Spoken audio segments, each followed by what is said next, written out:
Dan ini saya harus katakan salah satu teknik mengendalikan inflasi yang dirintis oleh pendahulu saya, Presiden Joko Widodo.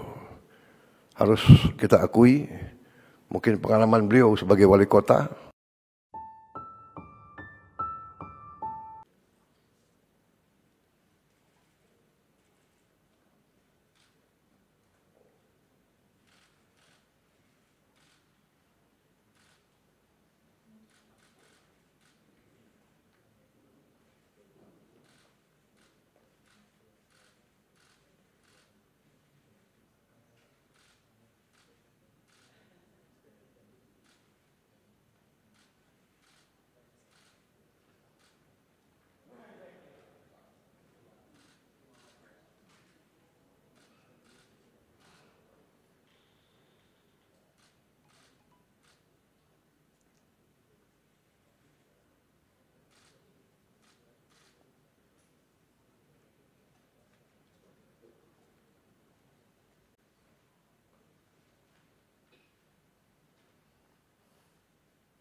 Selamat sore, salam sejahtera bagi kita sekalian. Shalom, salve, Om Swastiastu, Namo Buddhaya, salam kebajikan. Yang saya hormati Wakil Presiden Republik Indonesia, Saudara Gibran Rakabuming Raka, para Menteri Koordinator yang saya hormati, para menteri, para kepala badan, ketua Dewan Ekonomi Nasional, para penasihat khusus Presiden, Jaksa Agung, Kepala BIN Kapolri, Panglima TNI, serta para wakil menteri dan wakil kepala badan, seluruh anggota Kabinet Merah Putih yang saya hormati dan saya banggakan. Selamat sore. Tentunya sebagai insan yang bertakwa, marilah kita tidak henti-hentinya memanjatkan puji syukur kehadirat Tuhan Maha Besar bagi umat Islam, Allah Subhanahu wa taala, yang memiliki sekalian alam. Hanya kepadanya lah kita berdoa dan hanya kepadanya lah kita memohon pertolongan. Kita bersyukur atas segala karunia, atas kesehatan dan kebaikan yang diberikan kepada bangsa kita dan kepada kita sekalian dan keluarga kita.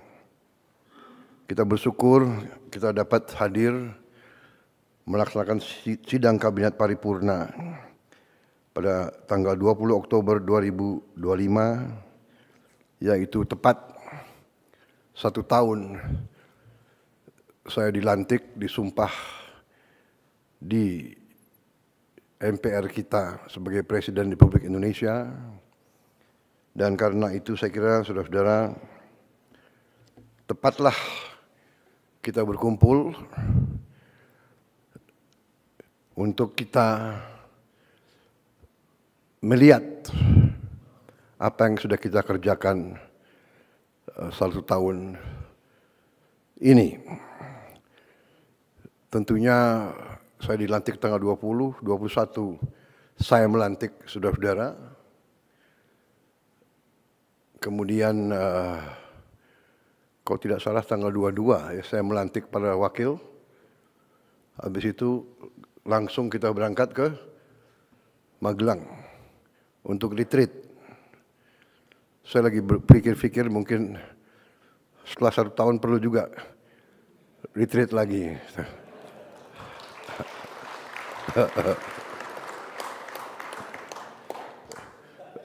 Rupanya saudara-saudara sudah nostalgia ingin tinggal di tenda. Saudara-saudara, sebagai warga negara yang bertanggung jawab, saya ingin pertama tentunya mengucapkan terima kasih kepada saudara-saudara semua yang telah dengan tekun, dengan kerja keras, dengan disiplin, telah memberi dharma baktimu yang sebaik-baiknya kepada bangsa dan rakyat kita di pemerintahan yang saya pimpin. Saya berterima kasih saudara-saudara yang berasal dari berbagai sumber yang berbeda-beda, daerah yang berbeda-beda, suku dan agama berbeda-beda, dari partai politik yang berbeda-beda. Ada yang partai politik yang berjuang dalam koalisi kita di pemilu, Pilpres. Ada juga yang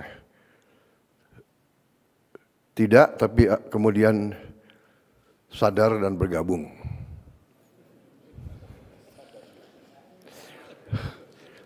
Bukan sadar, tapi terpanggil. Terpanggil. Enggak, ini saya nih, ya kan, jadi nggak apa-apa kan saya sedikit tidak terlalu serius ya. Serius tapi santai. Sersan. Serius tapi santai. Saudara-saudara, tapi intinya bahwa saya terima kasih. Saya, kalau ibarat kita adalah tim sepak bola, ya, saya boleh dianggap sebagai apa? Manager coach. Saudara adalah pemain-pemain. Saudara-saudara, ada dalam babak-babak pertama ini, awal-awal kita ada yang striker, ada yang bertahan, ya, ada yang cadangan, masih nunggu kapan diperankan secara maksimal. Walaupun saya mengerti saudara-saudara sudah mengambil inisiatif, sudah bergerak masing-masing, saya terima kasih. Tapi saya paham ada yang saya gunakan pertama-tama sebagai striker untuk merebut hasil terbaik cepat. Saudara-saudara, kita patut bersyukur bahwa kita, menurut saya, telah bekerja sangat keras. Untuk itu saya juga mohon maaf, terutama kepada keluargamu, karena saya sering menyita hari istirahatmu. Sepertinya di kabinet kita tidak ada tanggal merah. Dan saudara-saudara sigap. Setiap waktu saya panggil, saudara hadir. Sabtu, Minggu, malam-malam. Dan kadang-kadang saya telepon malam-malam sekali atau pagi-pagi sekali. Saudara langsung jawab. Saya tidak mengerti, mungkin telepon di sebelah bantal, tapi saya terima kasih. Karena memang kalau saya lagi ingat sesuatu, saya harus hubungi segera. Ya. Takut saya lupa. Saudara-saudara, kita, saya kira boleh berdiri di depan rakyat kita dengan saya kira rasa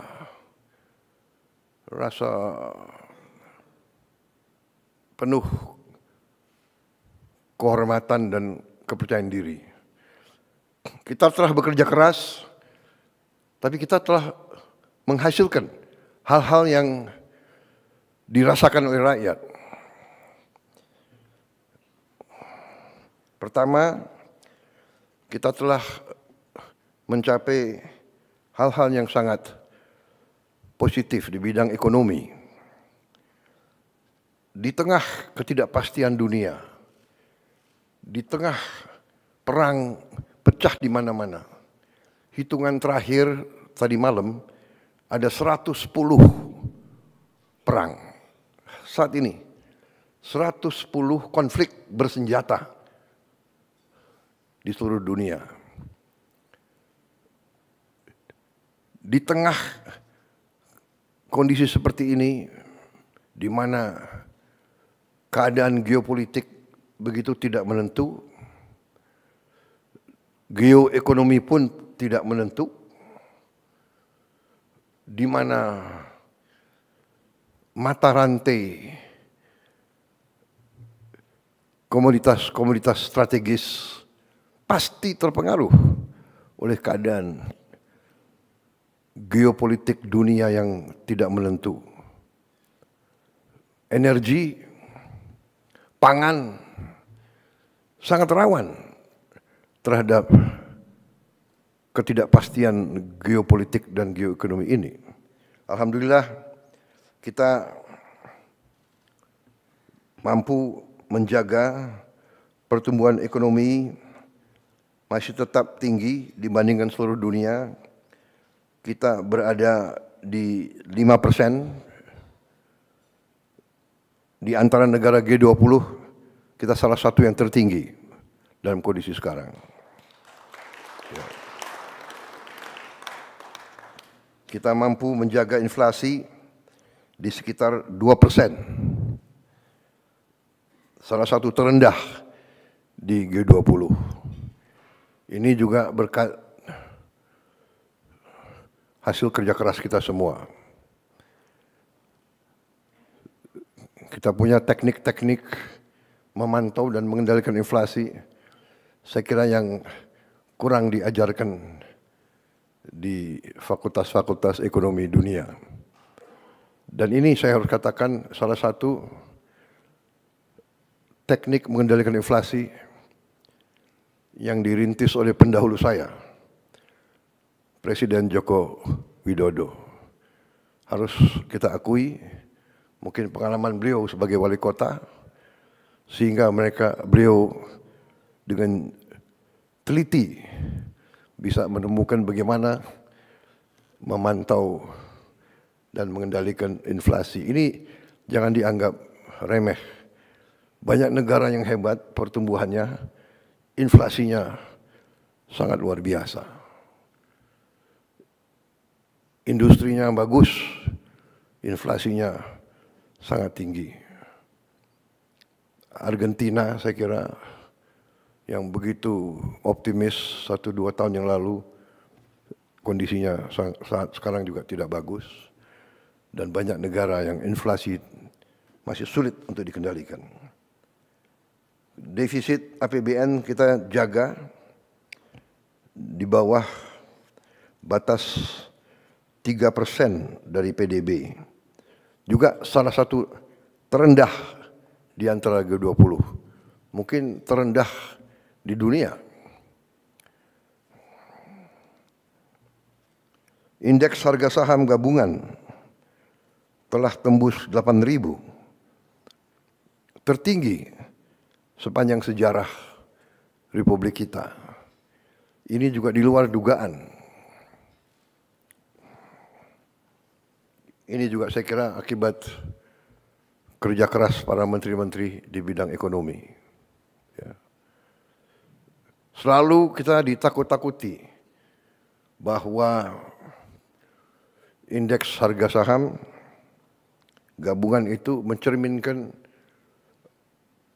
kepercayaan investor, kepercayaan pasar kepada kita. Ternyata kita telah mencapai tingkat yang tertinggi. Walaupun saya selalu ingatkan, kita jangan terlalu takut dengan harga-harga saham. Yang penting fundamental ekonomi kita harus kuat. Dan fundamental ekonomi setiap bangsa yang paling asasi adalah pangan dan energi dan air. Asal kita sadar ini, kita fokus ini, kita yakinkan kebijakan-kebijakan kita menjamin kita mampu memproduksi dan distribusi pangan dengan baik, dengan efisien. Energi juga demikian, mampu mengelola air, kita kuat.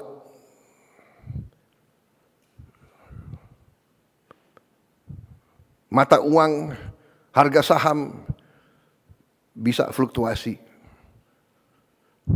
Tapi yang paling pokok adalah kita harus jamin produksi pangan, distribusi pangan, dan energi, serta pengelolaan air yang baik. Yang ketiga ini kadang-kadang kita, karena kita diberi karunia Tuhan air yang berlimpah-limpah di sebagian besar Republik kita, tapi ada sebagian yang mengalami kesulitan, tapi kita masih kurang pandai dalam mengelola. Kadang-kadang air ini malah menjadi bencana, banjir dan sebagainya. Tapi kita bersyukur di banyak bagian dari dunia ketersediaan air sangat sulit. Tidak mungkin pangan kita aman kalau tidak ada air yang cukup. Jadi ini saya kira catatan pekerjaan rumah kita ke depan. Kita harus dalami masalah air ini. Ya. Saya juga minta Menteri Dikti dan Sains coba dipelajari prodi-prodi di universitas-universitas kita, apakah cukup ya, mempelajari masalah air ini. Bagaimana mencari air, bagaimana mengelola distribusi air, bagaimana mencegah banjir. Air harus jadi sumber produktivitas, jangan menjadi sumber bencana. Saya kira sudah ratusan tahun, ribuan tahun kita pasti tahu daerah-daerah kerendahan pasti banjir kalau musim hujan, apalagi hujan yang tiba-tiba begitu padat karena program atau karena kondisi perubahan iklim. Karena itu kita harus antisipasi. Kalau tidak salah bidang air ini masih sedikit yang dipelajari di fakultas-fakultas kita. Ini tergolong mungkin hidrologi kalau tidak salah, ya, hidrologi. Kita bersyukur juga angka kemiskinan turun ke 8,47%. Ini saya diberitahu di catatan oleh para pakar, ini angka terendah sepanjang sejarah Republik Indonesia. Kita bersyukur dan berterima kasih walaupun kita tidak boleh puas. Tidak boleh puas. Tingkat pengangguran terbuka juga turun ke angka 4,76%. Ini adalah terendah sejak krisis 1998. Sekali lagi, kita tidak boleh puas karena 4,76% dari 287 juta orang itu angka yang cukup besar. Dan bagi mereka yang perlu pekerjaan segera, ini sesuatu yang harus kita pikirkan dengan seksama. Kita paham bahwa tingkat pengangguran ini sangat meresahkan bagi mereka yang sangat butuh pekerjaan. Kita paham, karena itu kita bekerja keras. Tetapi ini masalah dunia, apalagi dengan perkembangan teknologi yang demikian pesat, terjadi disrupsi dalam produksi dan industri. Ini harus kita perhitungkan. Munculnya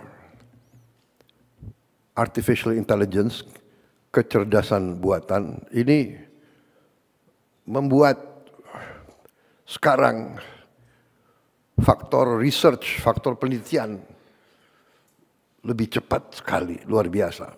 Dan mungkin tidak membutuhkan terlalu banyak pekerja di bidang itu. Juga munculnya robotics, ini juga harus kita catat. Di Jerman, di pabrik Volkswagen yang biasa menggunakan 5.000, 6.000 pekerja, sekarang hanya dengan 30 orang. Sisanya robot. Ini harus kita catat. Juga terima kasih para menteri, para Menko. Untuk pertama kali dalam sejarah kita sekarang, Republik kita sekarang, pemerintah kita sekarang punya satu sistem data tunggal sosial ekonomi nasional, DTSEN. Untuk pertama kali. Sekarang tidak ada kementerian, tidak ada lembaga yang boleh pakai datanya sendiri-sendiri. Satu data. Ini kita ingin meningkatkan ketepatan dalam aliran bantuan-bantuan sosial. Data yang keliru bisa mengakibatkan penghamburan uang.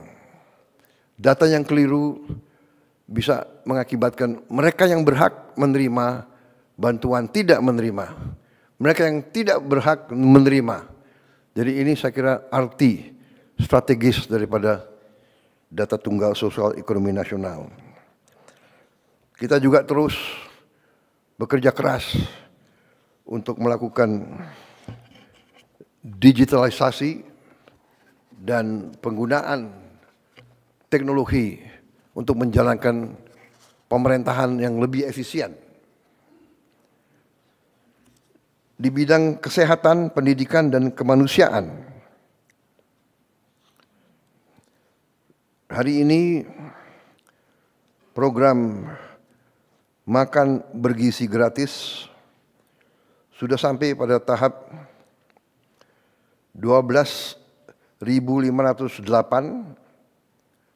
satuan pelayanan pemenuhan gizi SPPG ataupun unit dapur terpusat sudah mencapai 12.508 dari target kita 32.000. Dan artinya hari ini sudah 1.410 juta porsi MBG sudah dimasak dan dibagikan sejak tanggal 6 Januari 2025. hari ini ada 36.700.000 anak sekolah, ibu hamil, ibu menyusui, dan balita yang sudah menerima makan bergizi gratis ini. 36.700.000. Ini mungkin tiap hari berarti kita beri makan 6 Singapura mungkin. Ini prestasi yang dipantau banyak negara. Yang saya tahu, Presiden Brazil memberitahu kepada saya mereka butuh 11 tahun untuk mencapai 40 juta. Kita alhamdulillah dalam 1 tahun kita mencapai 36 juta. Memang Kepala BGN bekerja keras supaya pada hari ini mencapai 40 juta. Tapi saya menyampaikan jangan dipaksakan. Ojo ngoyo. Yang penting baik pelaksananya. 36.700.000 ini bukan tanpa kekurangan. Ya. Ada beberapa ribu yang keracunan makan, sakit perut. Tetapi kalau diambil statistik, 8.000 dari 1.410.000.000, saya kira masih dalam koridor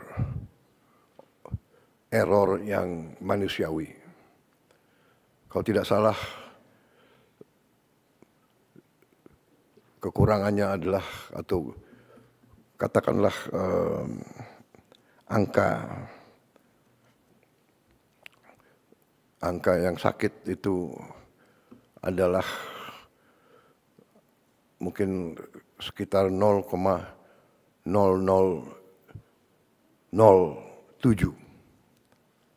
yang berarti 99,99% berhasil.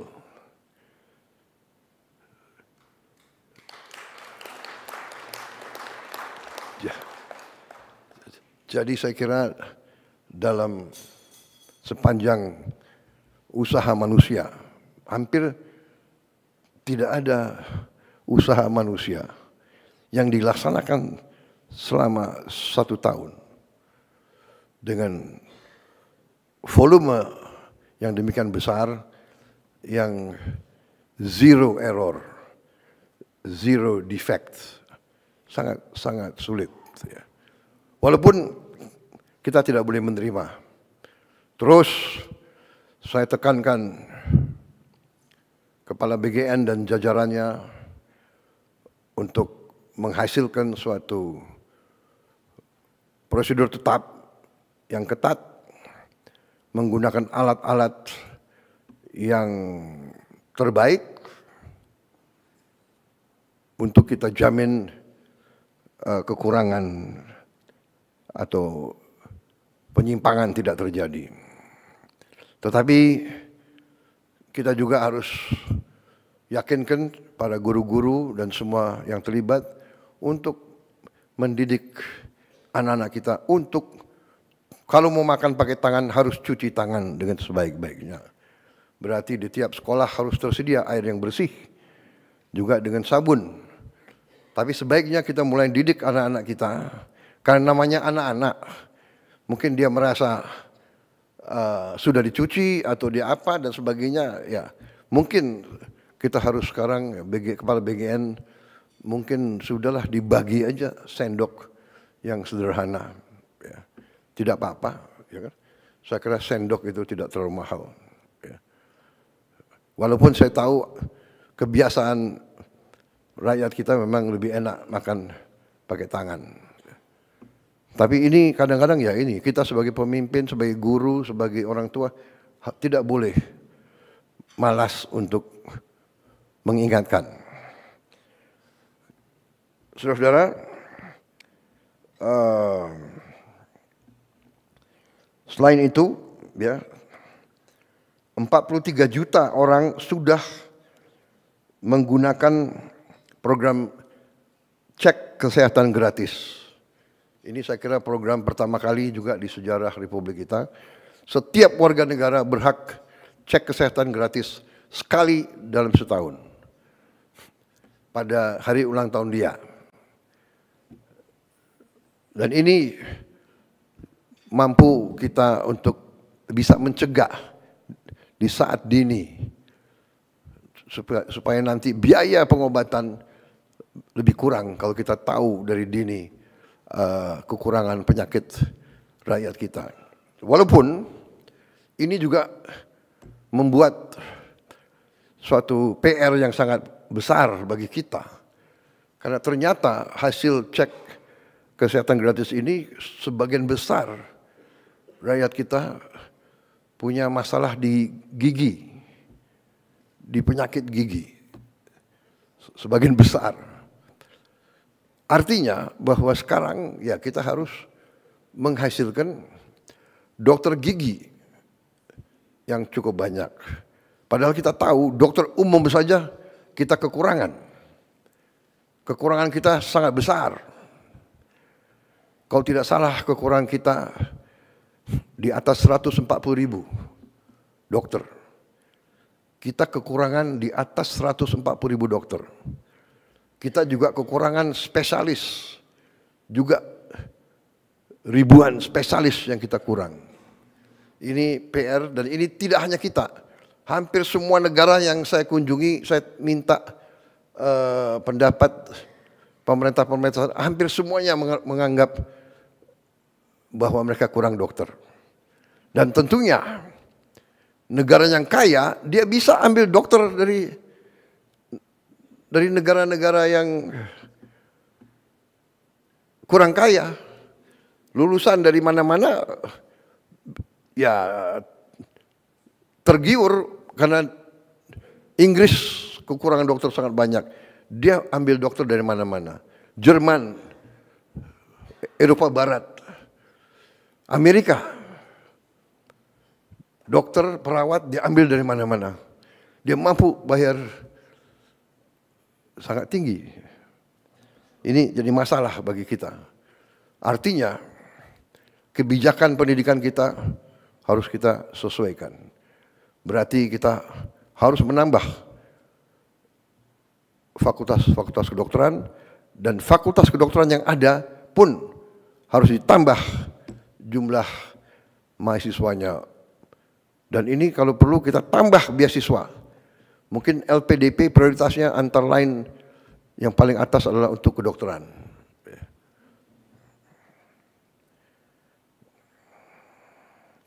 Juga kita sudah berhasil dari 500 sekolah rakyat yang kita perjuangkan, sudah berdiri 166 sekolah rakyat sudah beroperasi. Ini luar biasa. Saya terima kasih kepada menteri-menteri yang terkait.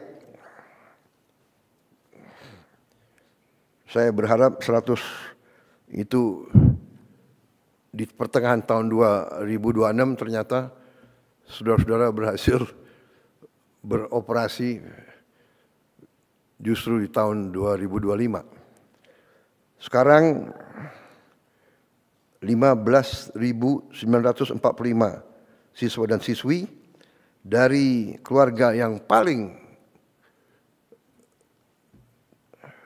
bawah di bidang ekonomi, desil 1 dan 2, yang tadinya banyak yang tidak sekolah sama sekali, ya, ada yang bantu orang tuanya jadi pemulung, ada yang hidup di jalanan, sekarang sudah bisa bersekolah di sekolah rakyat.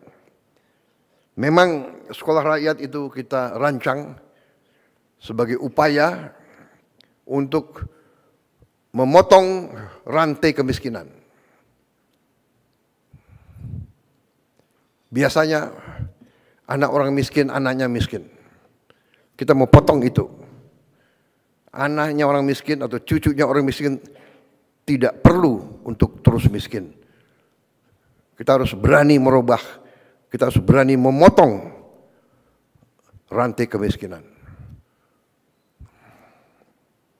Kita tidak boleh menyerah kepada keadaan. Dan orang yang paling bawah ini paling tidak dilihat. Kelompok elit tidak pernah melihat, apalagi merasakan kesulitan mereka. Mereka bisa digolongkan the invisible people. Kita berharap kalau kita tidak lihat penderitaan mereka, mereka tidak menderita. Padahal keliru. Justru kita tidak lihat, kita tidak bisa merasakan. Apakah ini cukup usaha? Pasti tidak cukup. Tapi minimal kita berusaha. Minimal kita berupaya. Ya kan? Kalau tidak bisa membantu banyak orang, kita bantu beberapa orang. Kalau tidak bisa membantu beberapa orang, kita bantu satu orang. Kalau satu orang pun kita tidak bisa bantu, jangan kita bikin sulit orang itu. Ini pendekatan yang sangat sederhana. We must do what we can do. And we can do if we want to. Saudara-saudara, kalau insya Allah saya percaya akan berdiri 500 sekolah ini, saya percaya. Itu berarti kita akan membantu 500.000 keluarga miskin, keluarga sangat miskin. Karena konsep sekolah rakyat ini adalah satu sekolah 1.000 siswa. SD, SMP, SMA, dan seterusnya, SMK. Saudara-saudara, ini sekolah rakyat. Kita juga membangun sekolah unggulan.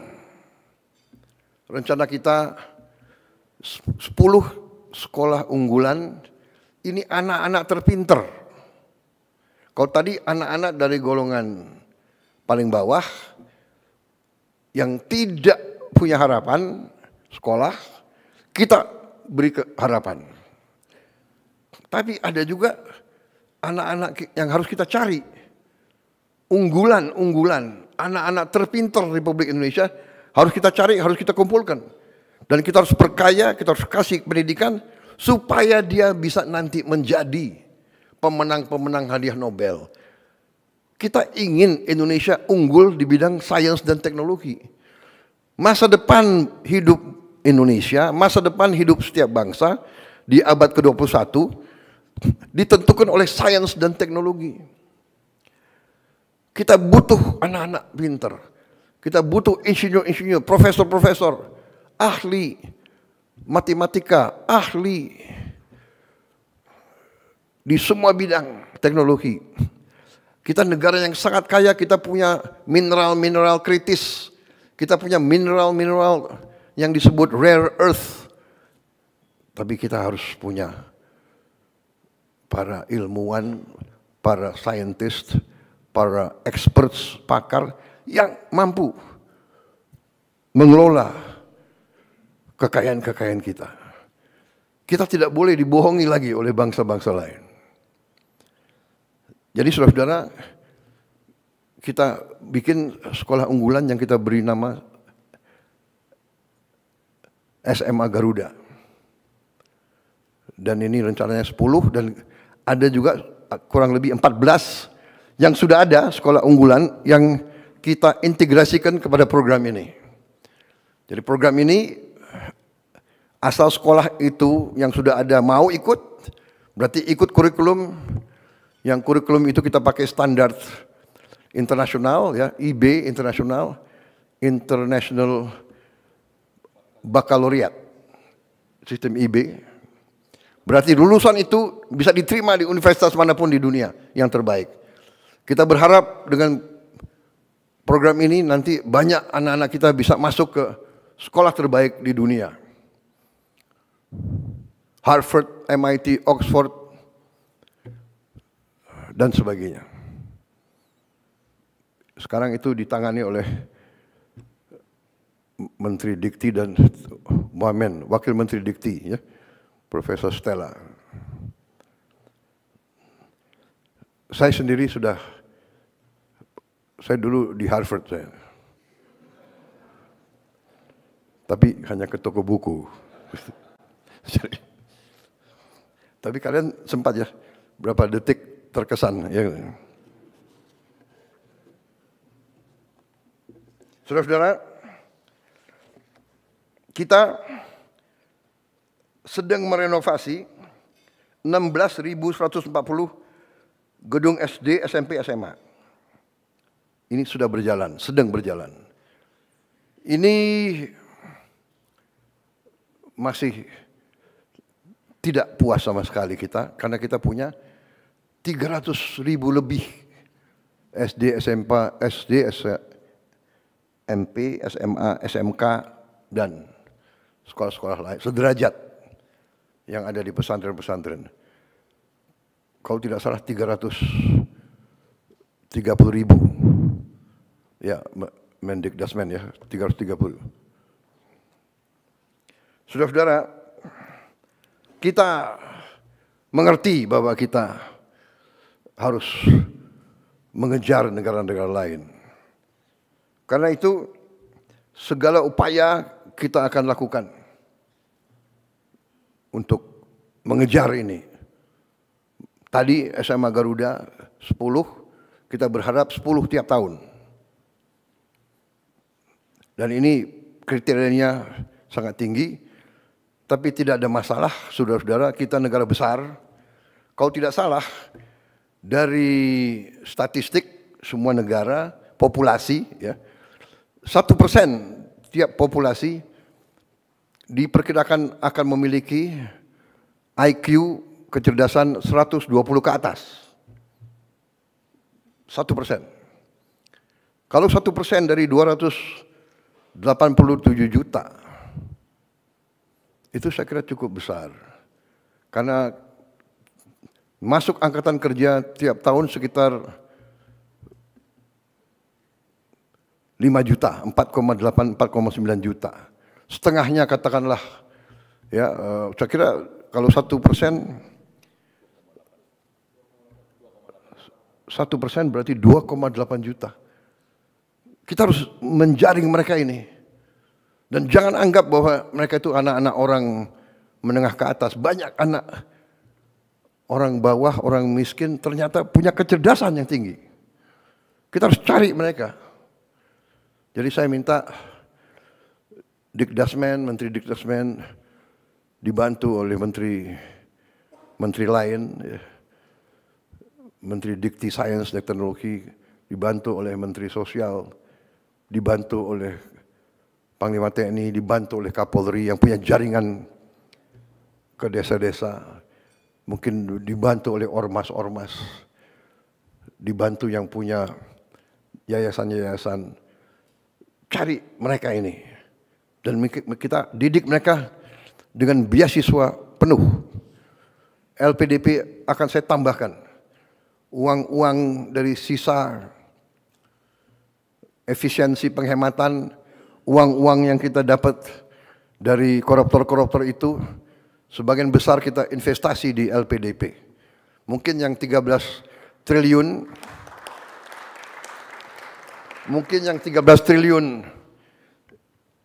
disumbangkan atau diambil oleh Jaksa Agung, hari ini diserahkan Menteri Keuangan, mungkin Menteri Keuangan mungkin sebagian bisa kita taruh di LPDP untuk masa depan. Ya.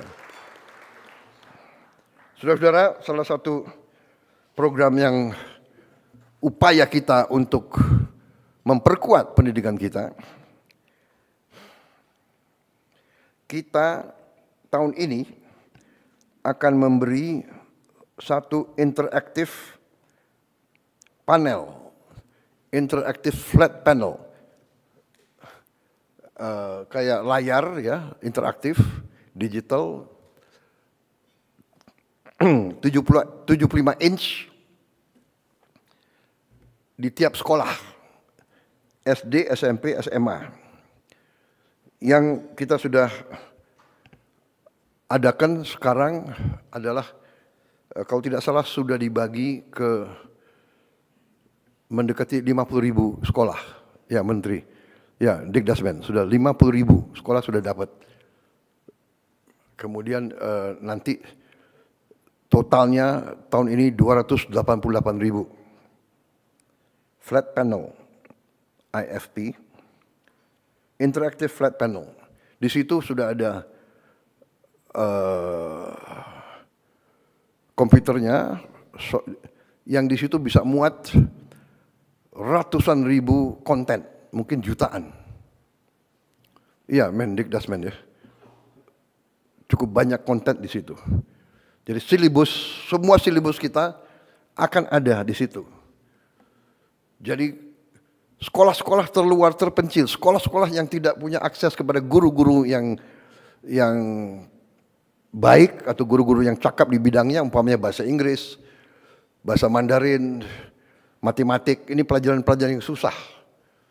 Ya, ini bisa dibantu dengan ini. Dan ini kalau dia selesai dan dia mau kembali, dia bisa kembali anytime. Kalau tidak puas, mungkin si gurunya bisa kumpul siapa yang kurang mengerti, nanti sore kembali kita tambah pelajaran. Guru-guru itu bisa dibantu. Dan juga di tempat terpusat di Jakarta, ya nanti saya mau cek Dikdasmen kemajuannya di mana, kita akan bikin studio. Di studio ini guru-guru terbaik akan mengajar dan pelajaran dia bisa diterima di seluruh pelosok Indonesia. Jadi semua sekolah akan dapat akses kepada guru yang paling baik di bidang-bidang yang sulit.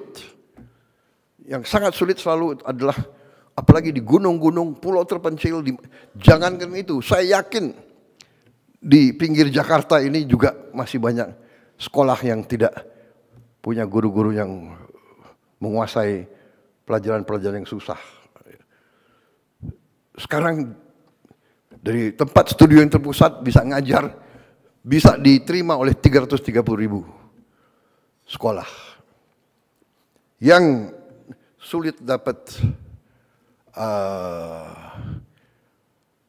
internet, wifi, sekarang sudah ada teknologi sangat murah, bisa kita pasang di tiap sekolah. Tidak terlalu mahal. Starlink mungkin masih agak mahal untuk bayar tiap bulan. Tapi sudah ada teknologi yang lebih murah. Dan saudara-saudara, tahun depan rencananya adalah kita akan tambah 3 layar. Ya, tahun ini kita mampu 1 layar, tahun depan kita akan bagi 3 layar. Berarti di setiap sekolah akan ada 4 ruangan yang punya layar ini. Mudah-mudahan tahun 2007 kita bisa tambah lagi 2 layar lagi. Jadi 6 kelas tiap sekolah bisa punya layar. Jadi semua anak-anak kita mendapat akses kepada pengetahuan yang terbaik, terkini, dengan animasi dan dukungan yang terbaik. Saya dapat laporan dari Mendikdasmen bahwa antusiasme anak-anak sekarang meningkat untuk sekolah. Ya selain MBG, dia juga pelajarannya juga menarik. Ini saya kira penting karena fokus kita tidak boleh, kita harus fokus kepada investasi paling penting bagi rakyat kita, investasi kepada anak-anak kita, sumber daya manusia kita. Saya juga perhatikan waktu saya keliling, saya cek anak-anak kita mungkin karena kurang biaya, dia menghemat kertas. Dia menulis tulisannya sangat kecil. Saya minta ditinjau kembali Menteri Dikdasmen, ya. Saya kira perlu kembali ada pelajaran menulis.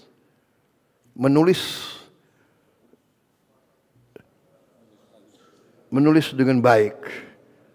menulis halus dan menulis, tapi sebetulnya tulisannya harus besar.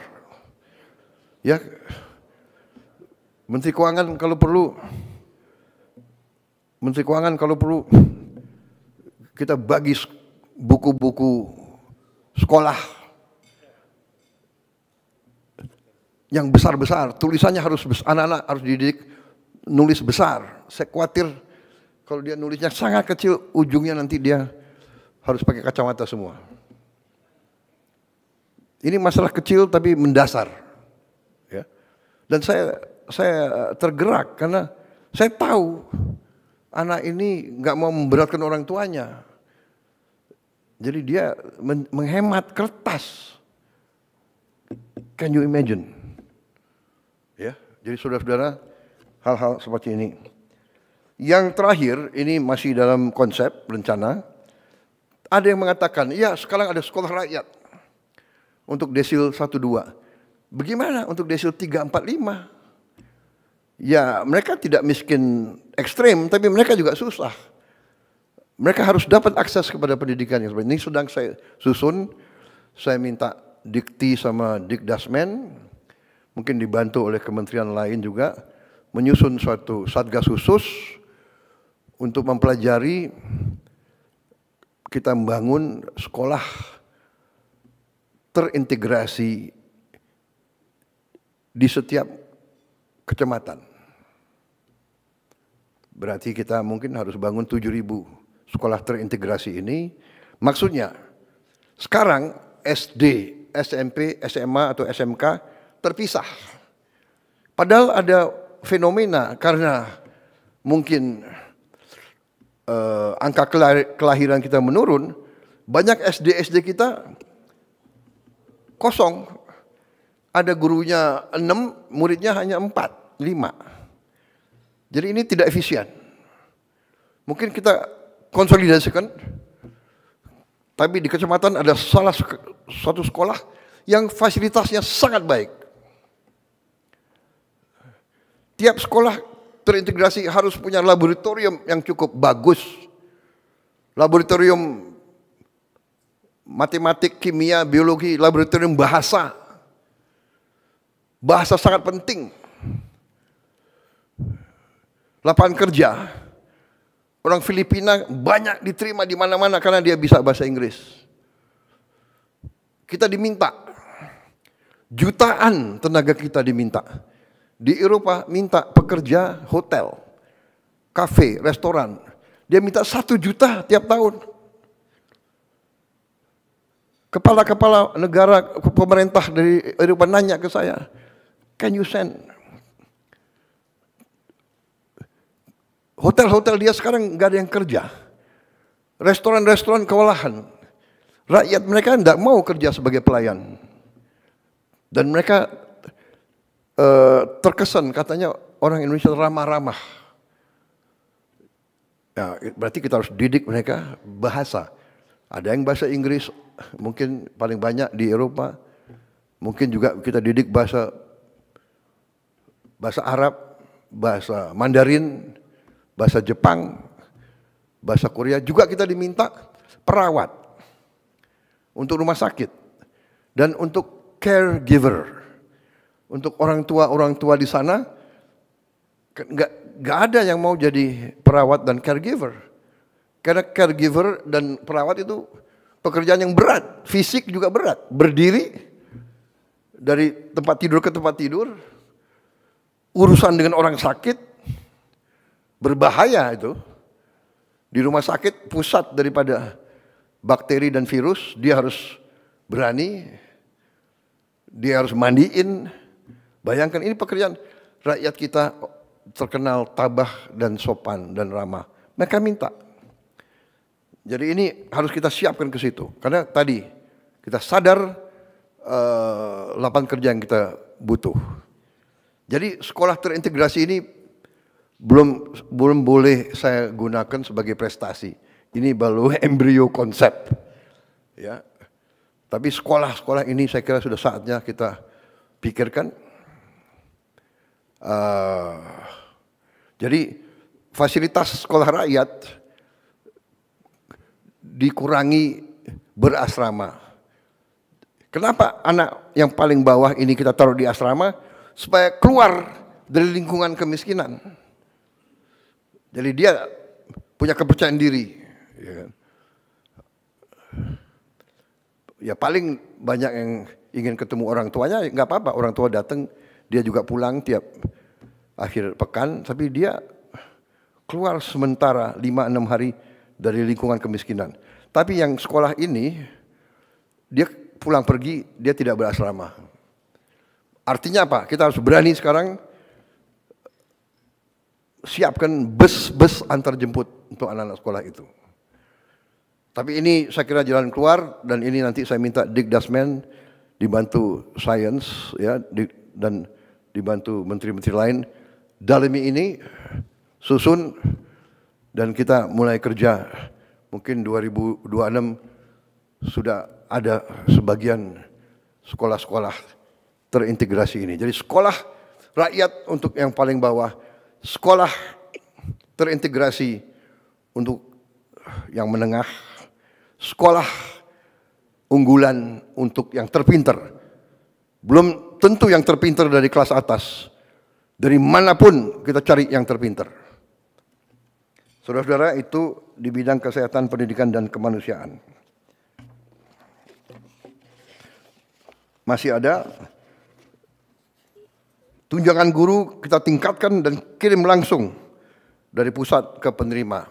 Tidak lewat jalur-jalur lain yang biasanya tertahan di sini berapa hari, di sini berapa minggu, sekarang langsung. Juga kita teruskan 1.044.174 mahasiswa mendapat beasiswa KIP kuliah. Dan juga kita berterima kasih, mengucapkan selamat untuk pertama kalinya Universitas Indonesia tembus top 200 QS ranking universitas. Top 200. Tapi Menteri Dikti, Sains, Wamen, saya minta top 100. Ya, bisa? Bisa? Oh.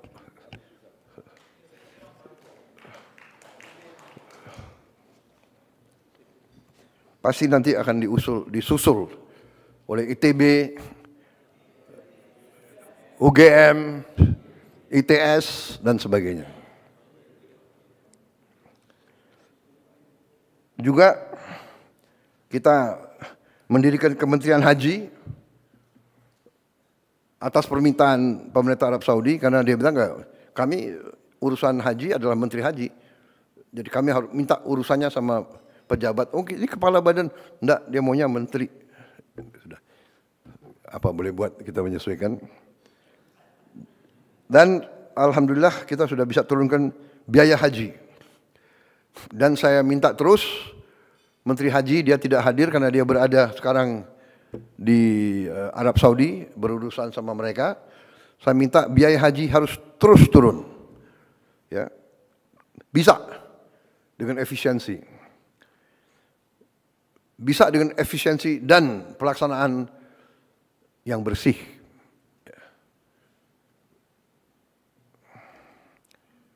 Waktu tunggu haji juga bisa dipercepat dari tunggu 40 tahun, sekarang bisa hampir setengah kita potong, tunggu 26 tahun. Tapi itu masih lama juga. Kita berusaha untuk memotong lebih.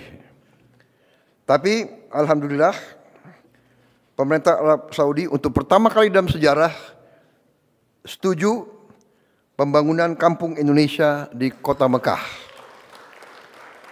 Jadi pemerintah Arab Saudi akhirnya saya datangi beberapa kali, saya lobby terus, mungkin beliau kasihan sama kita.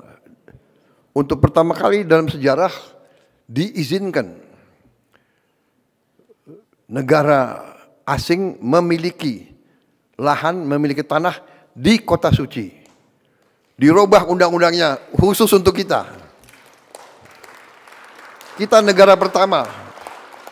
Ya sesudah kita terserah yang lain menyusul ya. Tapi ini luar biasa ya. Kita ditawarin kalau tidak salah ada berapa puluh lahan. Mudah-mudahan kita dapat lahan. Kalau tidak salah ada berapa lahan yang tidak terlalu jauh dari Masjidil Haram. Ada yang nyambung langsung.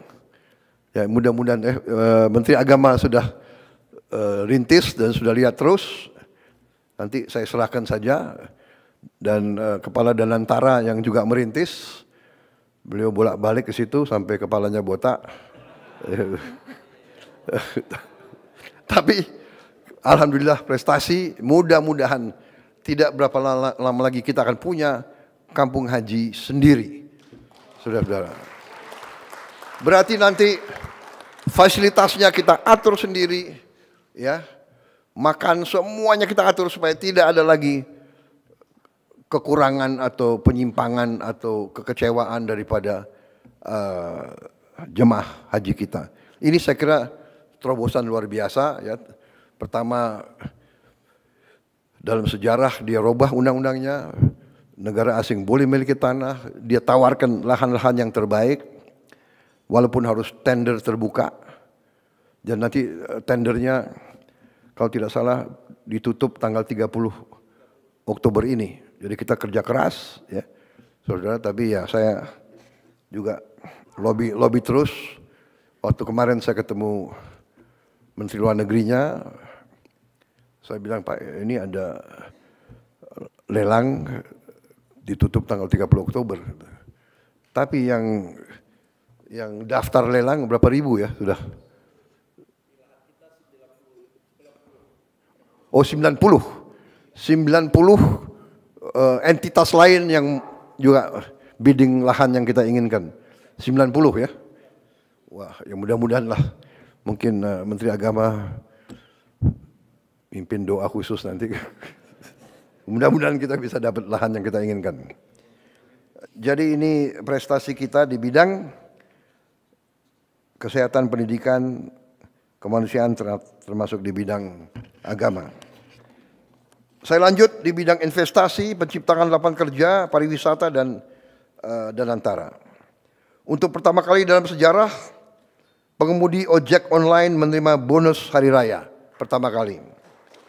Juga sekarang kita sedang diskusi terus sama perusahaan-perusahaan terbesar ojol untuk kita cari pelayanan terbaik untuk pengemudi ojol ini, kemudian efisiensi sehingga tidak terjadi suatu persaingan yang saling merugikan.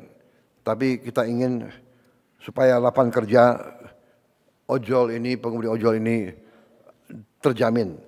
Kalau tidak salah ada 4 juta pengemudi ojol ya di 2 perusahaan besar itu, dan sekitar 2 juta pengusaha yang menggunakan ojol sebagai sarana jual beli UMKM. Jadi 6 juta orang hidup dari masalah ini.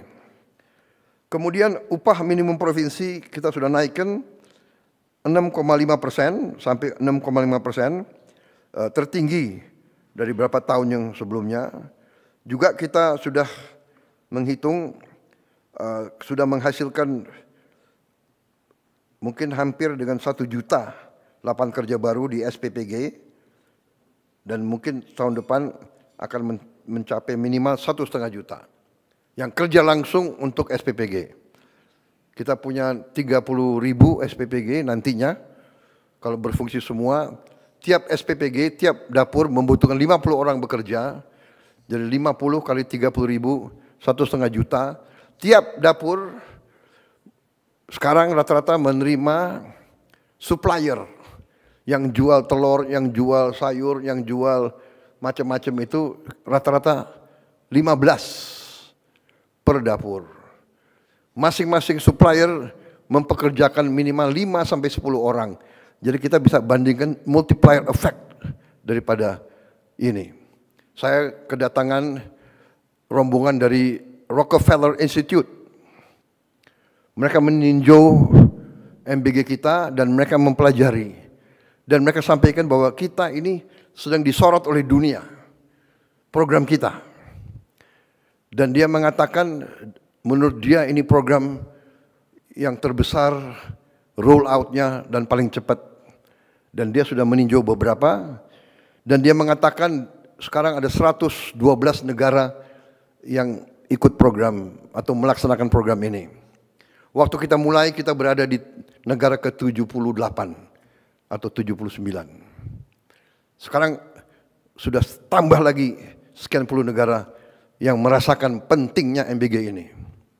Dan dia katakan, $1 yang dikucurkan untuk program MBG ini, returnnya, dampaknya itu, returnnya itu, hitungan mereka, antara $5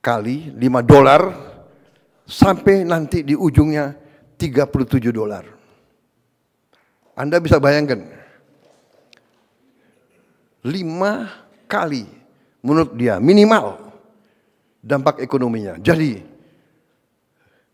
kalau kita tahun depan akan turunkan 330 triliun untuk MBG ini, yang artinya itu $20 miliar, kalau 5 kali itu arti ada $100 miliar beredar di desa, di kecamatan, di kabupaten.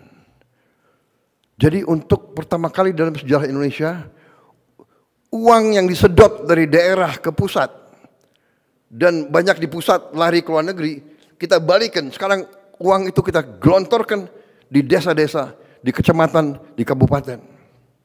Dan ini menurut para ahli, bukan dari saya, Anda bisa cek Rockefeller Institute. Kalau nggak salah itu senior vice presidentnya Mr. Roy Cohen kalau tidak salah, atau Roy Steiner. Maaf kalau saya lupa, maklum baru saja menginjak usia 74 tahun.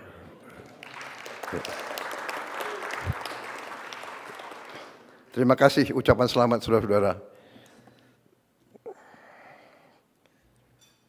Jadi saudara-saudara, juga pelaksanaan MBG kita menggunakan mitra 18.895 UMKM koperasi BUMDes yang jadi bagian dari ekosistem MBG. Juga sesuatu yang menggembirakan, realisasi investasi kita.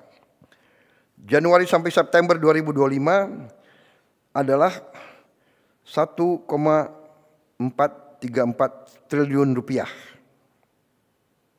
Naik 13,7% dari periode yang sama di tahun 2024 dan menghasilkan lapangan kerja 1,956, 346 lapangan kerja baru. Jadi target investasi tercapai bulan September yang lalu. Ini saya kira suatu prestasi, juga menunjukkan bahwa iklim investasi kita masih diminati oleh banyak negara. Saudara-saudara, kita juga menggelontorkan program magang. 100.000 lulusan S1 akan magang dengan upah yang ditanggung oleh pemerintah, dengan penghasilan, dengan kriteria upah UMR yang ditanggung pemerintah. Juga di bidang pariwisata, untuk pertama kali dalam sejarah kita berhasil mendatangkan suatu guide atau suatu penilaian dari Michelin. Michelin ini sangat terkenal, dan ternyata 33 hotel dan resort kita sudah mendapat bintang Michelin, 1 bintang minimal. Ini sangat penting di bidang pariwisata. Berarti kelas kita adalah kelas teratas di dunia dengan penghargaan dari Michelin itu. Jumlah wisatawan kita 1 tahun terakhir naik 12% menjadi 14,8 juta kunjungan. Saya kira ini perlu juga kita bangga. Kemudian kita tahun ini saya kira salah satu prestasi kita membentuk Sovereign Wealth Fund, dana investasi yang kita beri nama Danantara Indonesia. Ya. Danantara singkatan dari Daya Anagata Nusantara. Daya, energi, kekuatan, Anagata masa depan, berarti Danantara artinya kekuatan masa depan Nusantara. Yang kita fokuskan di situ sudah kita kumpulkan semua aset milik negara yang nilainya adalah 1.060 miliar dolar. Jadi 1 triliun US dollar akhirnya menjadi sovereign wealth fund terbesar kelima atau keenam di dunia. Ini saya kira menjadikan kita punya kekuatan. Tadinya sendiri-sendiri, sekarang kita punya kekuatan. Contoh sekarang dan antara proyek dia antara yang pertama adalah akan segera mulai membangun 34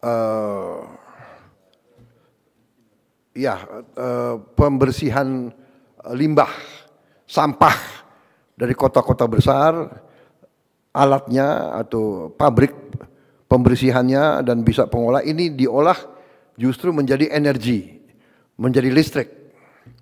Kita akan segera mulai 34. Ini sudah saya kira pembiayaan sudah tinggal kontrak dibagi-bagi, tinggal dinilai teknologi yang terbaik yang mana. Karena ini sangat penting. Ada tempat-tempat sampah yang sampahnya sudah menggunung. Terutama untuk DKI, Bantar Gebang, untuk Bandung, untuk Surabaya dan untuk Bali. Ini sudah menjadi sesuatu yang sangat mendesak. Kalau tidak salah di Bantar Gebang itu saya dapat laporan sudah mencapai puluhan juta ton itu. 55 juta ton. Limbahnya 55 juta ton. Sudah menggunung.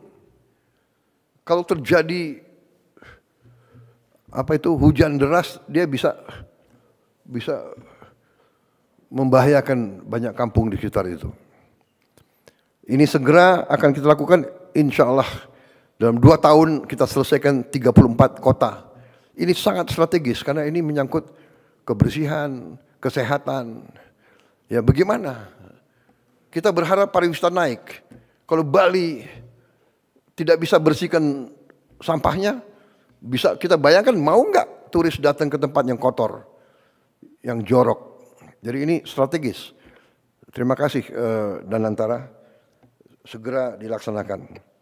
Kemudian hilirisasi, kita sekarang akan segera mulai membangun pabrik baterai terbesar di Indonesia, nilainya 100 triliun. Ini kerjasama antara salah satu perusahaan baterai terbesar di dunia, CATL dan Antam.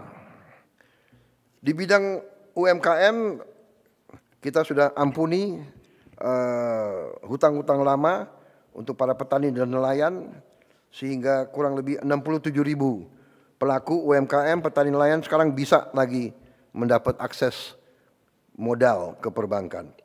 Kita juga sudah bentuk 81.613 koperasi desa dan kelurahan di seluruh Indonesia sudah terbentuk, kurang lebih 100 sudah beroperasi, kemudian kurang lebih 1.000 sudah groundbreaking pembangunan gudang.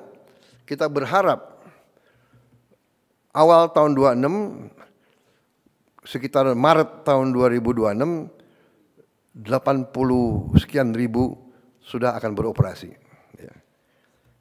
Banyak orang tidak percaya, tapi kita selalu akan buktikan dengan bukti. Ya, pemerintah kita adalah evidence based. Evidence based. Dulu waktu saya lancarkan program MBG, banyak yang mentertawakan saya, menyinyir, dan sampai sekarang ada yang mengatakan bahwa MBG ini tidak berguna atau membahayakan. Tapi kita buktikan dengan evidence, dengan bukti. Dan tadi 99,99 angka keberhasilan saya kira cukup bagus itu. Dan di mana-mana anak-anak yang bicara, di mana-mana. Kita juga sekarang di bidang pangan, ini salah satu prestasi kita yang sangat melegakan kita. Saya memberi waktu 4 tahun untuk kita kembali swasembada. Ternyata tim pangan kita berhasil insya Allah swasembada dalam 1 tahun. Saudara-saudara, kita berada di bulan Oktober. Sekarang ini kita punya produksi nasional Januari-Oktober mencapai 31.038.157 ton. Ini adalah produksi tertinggi sepanjang sejarah Republik Indonesia. Jadi ya boleh kita tegakkan kepala kita dengan penuh kehormatan. Ya. Saya kasih target 4 tahun, mereka hasilkan dalam 1 tahun. Kita juga sekarang cadangan beras pemerintah di gudang Bulog mencapai 4,2 juta ton di bulan Juni 2025, juga tertinggi sepanjang sejarah NKRI. Kemudian nilai tukar petani melonjak ke angka 123, tertinggi sepanjang sejarah NKRI. Kemudian harga beli gabah kita naikkan ke rupiah 6.500 per kilogram, dan kita telah tegas menindak perusahaan-perusahaan yang nakal, yang main-main dengan harga ini dan menipu rakyat. Beras subsidi ditempel, dijual dengan harga premium. Ini kita tindak keras. Kita juga sekarang ya berhasil pupuk langsung dari pabrik ke petani. Kita hapus 145 aturan, regulasi tentang distribusi pupuk kita hapus. Jadi tanda tangan kita kurangi. Ya, ini tanda tangan ini adalah sumber masalah. Jadi ini kita ringkaskan semua. Kemudian sekarang sudah kita mulai 225.000 hektar cetak sawah baru. Ini untuk mengatasi bahwa hampir 100.000 hektar sawah kita tiap tahun hilang. Kan dirubah peruntukan. Dibeli, dijadikan real estate, dijadikan pabrik, kita butuh memang. Tapi akhirnya dari mana kita mau amankan pangan kalau sawah-sawah yang subur hilang? Kita segera harus mencetak. Dan alhamdulillah kita sudah mulai, mudah-mudahan akhir tahun depan kita lebih aman lagi. Kalau tidak salah sasaran kita akhir tahun depan 480.000 hektar sawah baru. Sawah lama pun kita intensifikasi dengan pompanisasi sehingga produksi kita bisa tadi melonjak luar biasa. Pupuk lancar, benih lancar, air lancar dengan intervensi kita. Kemudian kita amankan semua ekosistem produksi beras. Saudara-saudara, kita juga akan sekarang masalahnya adalah kita kekurangan gudang. Kita sudah siapkan dananya, Bulog akan mendapat bangun gudang 100 gudang dalam waktu yang sesingkat-singkatnya. Kemudian kita sudah mulai bangun 100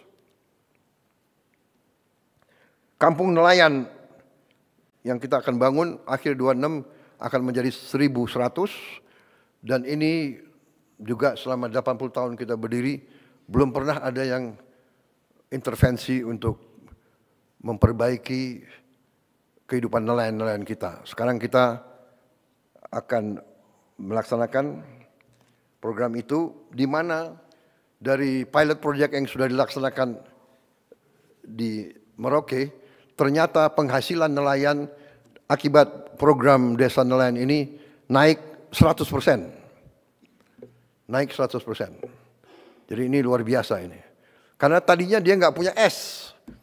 Hal yang paling dasar tidak punya es, karena nggak ada pabrik es di tempat-tempat terpencil. Bagaimana dia mau pelihara ikan dia melaut satu hari kembali, ya ikannya sudah tidak bagus. Sekarang tiap desa nelayan akan ada produksi es, akan ada cold storage, gudang, dan fasilitas-fasilitas lain. Kita juga sekarang sudah punya program, kita lagi membangun 1.582 kapal nelayan modern. Insya Allah akhir tahun depan dan 2027 kita akan punya 1.582 kapal nelayan modern dari GT 30 sampai GT 10.000. Ini menghasilkan devisa dan menghasilkan protein untuk rakyat kita. Capaian di bidang hukum dan pemberantasan korupsi. Gaji hakim tingkat yang paling rendah kita naikin 280%. Dan ini akan kita terus pemantau. Kita minta hakim-hakim kita hidupnya baik, kualitas hidupnya baik, hidup terhormat, supaya dia tidak bisa disogok. Hakim-hakim kita tidak boleh dibeli oleh siapapun. Itu tujuan kita. Jadi saudara, bukan kita mau menganakmaskan siapapun, tapi ini sangat penting. Ya, dia tidak boleh bisa dibeli karena dia menangani kadang-kadang kasus triliunan. Tadi bukti, hari ini kita berhasil mendapat 13 triliun dari 17 triliun yang diputuskan oleh pengadilan. Jadi hakim-hakimnya itu menurut saya punya hati nurani, keberanian, dia putuskan, akhirnya kita selamatkan 17 triliun uang rakyat. Bayangkan dia nangani kasus 17 triliun, dia tidak punya rumah dinas. Saya dapat laporan bahwa sekian ribu hakim-hakim tidak punya rumah dinas. Dia harus kontrak. Banyak hakim-hakim kita harus kontrak. Ini kita perbaiki. Kemudian kita berhasil mengalihkan 306 triliun rupiah anggaran negara yang rawan korupsi, kita alihkan untuk program-program pro rakyat. 300 triliun, ini yang kita pakai untuk langsung ke rakyat. Kemudian kita bertekad tidak ada kasus-kasus korupsi yang tidak bisa diselidiki. Tidak ada, no more untouchable, nggak ada yang untouchable lagi.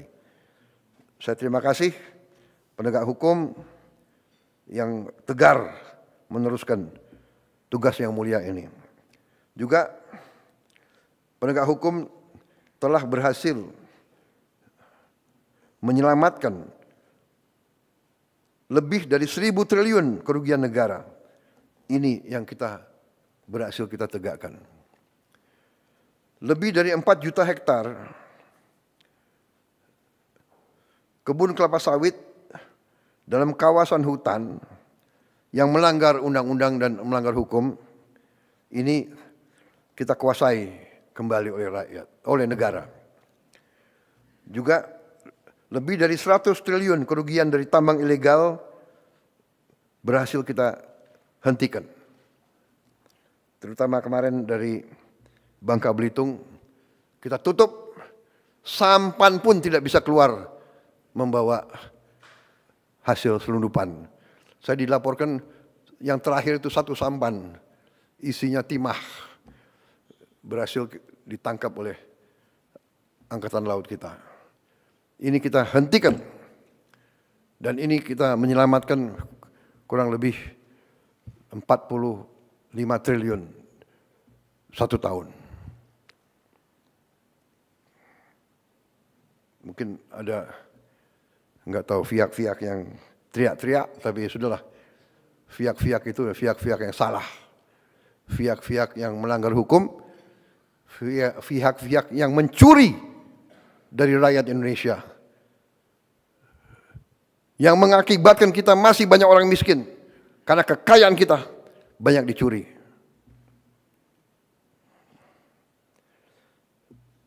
Saudara-saudara, di bidang pertahanan, keamanan, ketahanan, dan diplomasi, terus kita perkuat TNI dengan tambah batalion-batalion. Kita tidak mau mengganggu siapapun. Tugas kita, tugas TNI hanya mempertahankan kedaulatan Indonesia.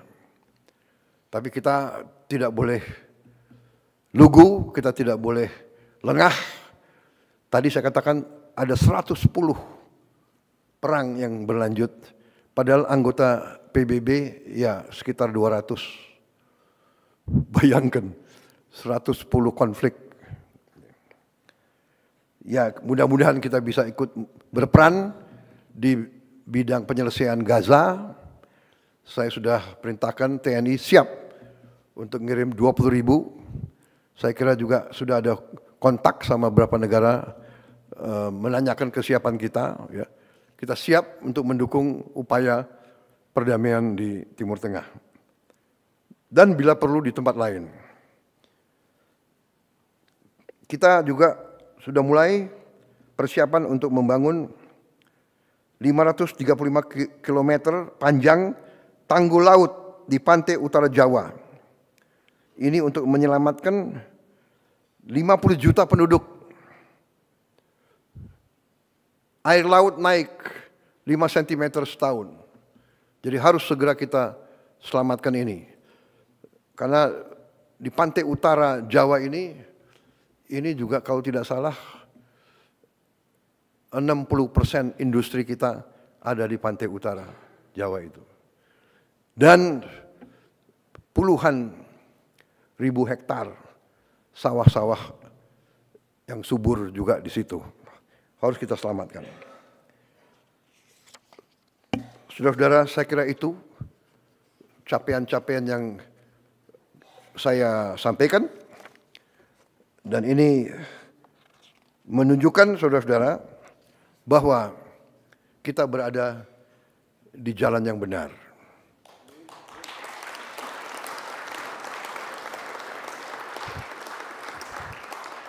Saya percaya bahwa menjalankan pemerintahan ternyata sebenarnya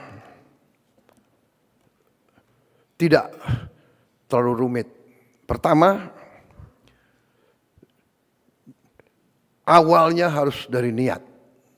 Niat kita harus baik. Niat kita sungguh-sungguh untuk menjalankan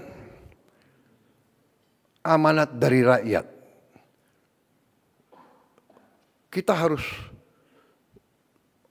berpijak dari awal seperti itu.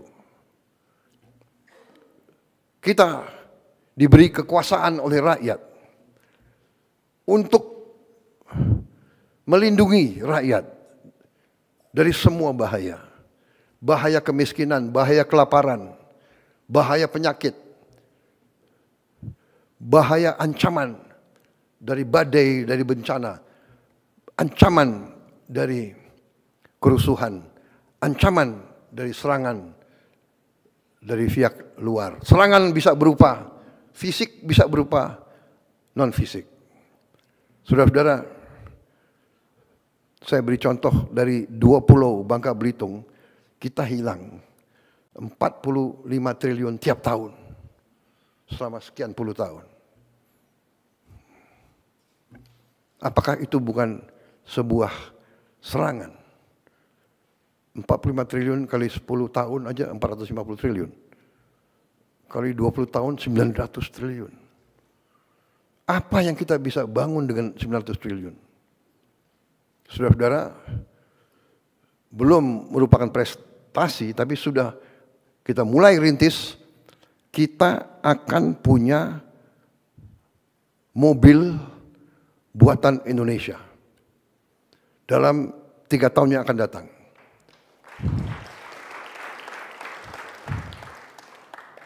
Saya sudah alokasi dana, sudah kita siapkan lahan untuk pabrik-pabriknya, sedang bekerja sekarang tim. Kita sudah menghasilkan Jeep buatan Indonesia. Jadi sekarang pejabat-pejabat kita, perwira-perwira kita bangga, kita tidak pakai Jeep buatan negara lain. Kita pakai Jeep buatan Indonesia sendiri. Komandan-komandan pasukan kita, kalau naik kendaraan, mimpin pasukannya dia bangga, dia pakai Jeep buatan Indonesia. Presidenmu pakai Jeep buatan Indonesia. Kemarin saya berangkat, saya pergi, saya mau incognito, jadi saya nggak mau pakai, saya pakai mobil biasa, tapi saya pakai Alphard. Udah lama saya nggak menikmati Alphard. Enak juga ini ya. Tapi, Prabowo, ingat, kamu presiden di Indonesia, harus beri contoh. Ya sudah, pakai Maung terus. Dan sebentar lagi, saudara-saudara semua harus pakai Maung. Saya nggak mau tahu tuh.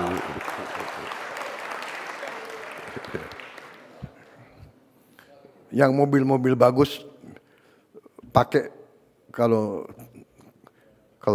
libur saja. Ya pada saat saya nggak panggil kau, bolehlah kau pakai mobil itu. Saudara-saudara, saya kira itu yang bisa sampaikan karena masih banyak kamera. Nah, media terima kasih Anda dengan sabar. Dan sekarang saya persilakan menikmati hidangan yang disiapkan.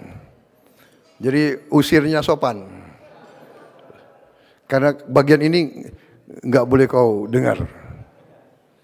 Jadi ada hal-hal yang memang belum siap untuk diumumkan. Baik, sambil nunggu mereka keluar, saya minta izin saya minum kopi dulu.